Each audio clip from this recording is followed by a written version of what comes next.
Hebrews chapter 12. Therefore let's also, seeing we are surrounded by so great a cloud of witnesses, lay aside every weight and the sin which so easily entangles us, and let's run with perseverance the race that is set before us, looking to Jesus, the author and perfecter of faith, who for the joy that was set before him endured the cross, despising his shame, and has sat down at the right hand of the throne of God.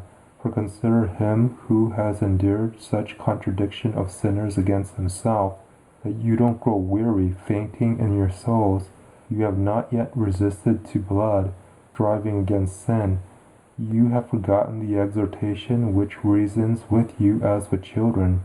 My son, don't take lightly the chastening of Yahweh, nor faint when you are reproved by him. For whom Yahweh loves he disciplines, and chastises every son whom he receives. It is for discipline that you endure. God deals with you as with children. For what son is there whom his father doesn't discipline? But if you are without discipline, of which all have been made partakers, then you are illegitimate and not children. Furthermore, we have the fathers of our flesh to chasten us, and we pay them respect. Shall we not much rather be in subjection to the Father of spirits and live? For they indeed for a few days punished us, as seemed good to them, but he for our profit, that we may be partakers of his holiness. All chastening seems for the present to be not joyous but grievous, yet afterward it yields the peaceful fruit of righteousness to those who have been trained by it.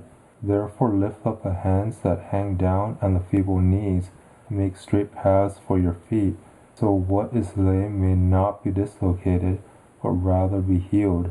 Follow after peace with all men, and the sanctification without which no man will see the Lord, looking carefully lest there be any man who falls short of the grace of God, lest any root of bitterness springing up trouble you, and many be defiled by it, lest there be any sexually immoral person or profane person like Esau, who sold his birthright for one meal. For you know that even when he afterward desired to inherit the blessing, he was rejected, for he found no place for a change of mind, though he sought it diligently with tears. For you have not come to a mountain that might be touched, and that burned with fire, and to blackness, darkness, storm, the sound of a trumpet, and the voice of words, which those who heard it begged that not one more word should be spoken to them, for they could not stand that which was commanded.